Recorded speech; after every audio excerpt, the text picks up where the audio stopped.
Hello, welcome back to How to Read a Poem. I'm going to do now another request from one of you. It's from the very funny, very mercurial, and very sardonic poet U A Fanthorpe. The title is, funnily enough, you will be hearing from us shortly. Now, of course, that's meant to allow us to understand the context. Now, where does the sentence "you will be hearing from us shortly" occur? We might say a job interview, the last part of the job interview. So after the interview is over, the interviewer will tell the person applying for the job, "You will be hearing from us shortly." So what is the fate of the interview? Is it a yes? Is it a no? That will be known later. So the context of a job interview. Now do take note, the poem begins with a line that signals the end of a job interview. In other words, its conclusion. Why do I say that? Let's read the poem, and by the end it will become clear why I started off with the poem begins at the end of the job interview. So it mimics an interview, a series of questions with a series of answers. So the interviewer, in other words, has all the power. The interviewer asks the interviewee certain questions, and the interviewee has to respond in a certain way. Now, of course, we know job interviews aren't really free conversations. There are certain demands, there are certain rules put in place. This is the culture of a job interview, we might say. And so therefore, the conversation cannot be free. So let's think about that as we look at the poem. It starts with a series of questions. You feel adequate to the demands of the position? So the interviewer asks the interviewee, do you feel adequate to the demands of the position? The onus is therefore placed on the interviewee. Do you feel adequate? So in a sense, that idea of power once again comes out. The interviewer with all the power asks the interviewee, do you feel adequate? The demand is put on the interviewee. What qualities do you feel you personally have to offer? So it starts, we might say, in a very neutral way. So what qualities do you feel you personally have to offer? Tell me about yourself. Sell yourself for the interview. Note, we are not allowed to hear the response of the interviewee. It's in the background, it's implied. We are supposed to hear for ourselves what could perhaps the implied response of the interviewee be. Next stanza, let us consider your application form. Your qualifications, though impressive, are not, we must admit, precisely what we had in mind. So a very neutral, a very objective, a very bureaucratic response here. Let's consider your application form. Let's consider your qualifications. Although we realize they're impressive, they are not, we must admit, precisely what we had in mind. So again, perhaps looking at it in a very objective way, your own educational qualifications, your previous job experience, although they're impressive, a bit of prevarication sets in. They're not, we must admit, precisely what we had in mind. Would you care to defend their relevance? Again, the onus is put on the interviewee to respond in a certain way, to defend his or herself. So note that I said it starts off in an objective manner. Let's look at your qualifications, because we can look at that without reference to who you are or your background and so forth. Note the ironic tone of this. We'll get back to this later. Would you care to defend their relevance? Again, no response. The response is implied. Indeed, now your age. Perhaps you might feel able to make your own comment about that too. We are conscious ourselves of a need for a candidate with precisely the right degree of immaturity. So now the question shifts from your qualifications to a more personal standpoint. So now the irony of the poem comes out. We're not really looking at this candidate in an objective way. We're looking at who this candidate is, all the while masking that prejudice, all the while hiding that discriminatory force underneath a blanket of bureaucratic speak, a blanket of objectivity. But the poem starts to unravel precisely at this point. Now your age. We might think of the implied interviewee, an older person, a person perhaps facing some kind of age discrimination implied through the poem. Perhaps you feel able to make your own comment about that. Two, again, what does the interviewee have to respond to that? We are conscious ourselves of the need for a candidate with precisely the right degree of immaturity. So we want youth, but we don't want somebody too young also. We need the right degree of immaturity. Let's give some context. This poem was an unseen poem on another paper, The Individual and Society in Literature. So think about these two forces. What the individual is, his or her own personality, his or her own age, and what society thinks of you. So there's this arena for conflict there, and the conflict becomes clearer as the poem goes on. So glad we agree. We might say the interviewee has lost. So glad we agree. I agree with the stance of you. Let's move on. Now a delicate matter, your looks. You do appreciate this work involves contact with the actual public. Might they perhaps find your appearance disturbing? The poem moves on very disturbingly to more personal territory. So not only your age, but now your looks. I am judging you not only on your educational qualifications, but also on the way you look, your appearance, how old you are.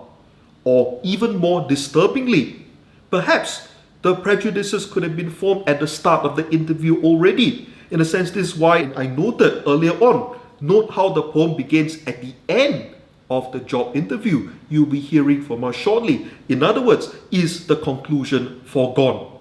Is the interviewer not really considering this interviewee in an objective way? Is the interviewer prejudiced? So looking at the age, but also looking at the appearance.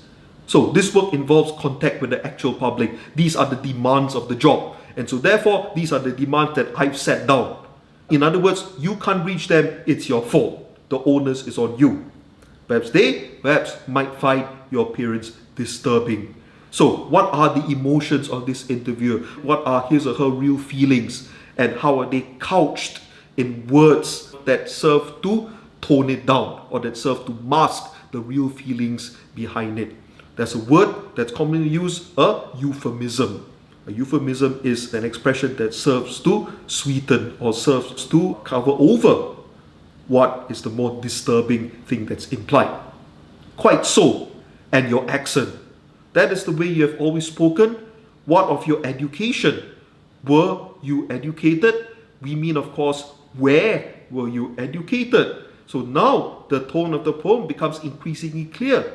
So now I'm looking at you and I'm judging you based on your accent, based on your status in society. Of course, we know, right, in social linguistic study, an accent is an indicator of several things about a person. Now note, an accent, the age, the appearance, of course, doesn't define a person completely. It doesn't showcase who a person is on the inside. These, we might say, are things that shouldn't matter in a job interview where ideally, whether you get the job or you don't get the job, that's based on your ability. That's based on what you have to offer to the company. Well, that's the ideal situation. The poem shows us the reality of it. People are always going to look at you with preconceived notions, with preconceived lenses. So your accent, where you come from, how you speak, is an indicator of several things.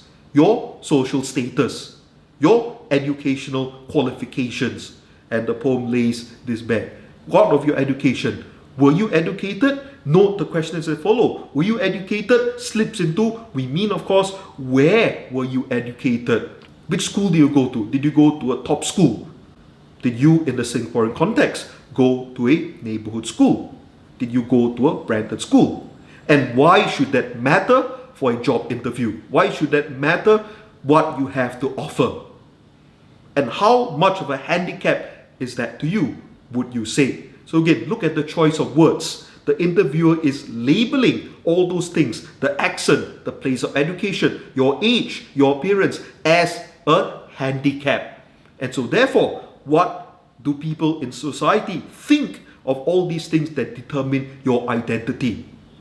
So, if we were to classify all these things as a handicap, if we were to devalue, if we were to demean things that could perhaps mean a lot to the other person, what does that say about society's perception of people? So the poem opens up in this way. Married, children, we see. The gender might be a bit clear. You might think of the interviewee as an older woman.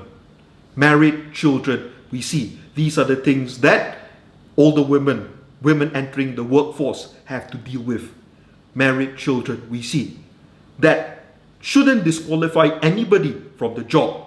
But again, as the poem's ironic tone makes clear, this is what people from that particular background, that particular social standing have to deal with. This is the reality behind the seemingly objective job interview. And again, the poem's form might become clear. Why doesn't the interviewee respond? Why don't we hear her voice? That, I think, is essential to the poem's meaning. The interviewee is not allowed to respond. We are not allowed to hear it. Married children, we see the usual dubious desire to perpetuate what had better not happen at all. So again, this attitude towards childbearing, again, this attitude towards women, the usual dubious desire to perpetuate. So childbirth, adding to the human family, the human population, is described as perpetuating, is described in a very unsavory way. So again, look at the tone. It is a mistake from the point of the interviewer that people of your class, people of your gender, people of your social standing make all the time. What had better not happen at all. We do not ask what domestic disasters shimmer behind that vaguely unsuitable address. Address, where you stay. So the poem becomes more and more biting. The poem becomes more and more personal. That voice questions not only your appearance, your age, but also where you stay and what domestic disasters happen behind that address, where you come from. It's bordering on being racist. It's certainly sexist. The interviewer is clearly implying a sort of misogynistic attitude towards the interviewee. So, domestic disasters. Why do you have so many children? What domestic disasters? Lack of family planning? What kind of family do you have? And were you born? Question mark. We might say by the end of the poem, by this line, the interviewee understands that this is the things she's fighting with, and therefore it ends in defeat. You were born? Yes, pity. So glad we agree. We agree that you're not suitable for the job. You should go elsewhere. Because it's not your abilities, it's not your aptitude that has disqualified you, but it's all these other things about yourself. All these other things that you can't control. All these other things that, to you personally, might make you proud to be who you are, but which makes you, in my eyes, unsuitable for this kind of work. Or maybe I'm just prejudiced against you for precisely those reasons. So again, the poem ends with a foregone conclusion. Again, you'll be hearing from us shortly. That's the end of the interview. We understand the chances of the interviewee. So, potentially using the form of the interview, the poem opens up questions about identity, about prejudice, about the force of discrimination, about what the individual is and what corporate society expects of a person, and what the larger society looks at people who may be different, who don't share the same lifestyle, who don't share the same values. So, we need to hear the irony. Of course, irony is a difference between what is said on the surface and what is implied. And the tone makes it very clear that the poet is precisely objecting to this way of discrimination, to this way of classifying people based not on their ability, but on other factors that shouldn't matter, but which in reality come to play a very, very significant role. And so therefore, in this way, the poem addresses issues of identity, we said before, and also issues of injustice, social class difference, and how we try to accommodate or not want to accommodate difference. This has been How to Read a Poem. Thank you.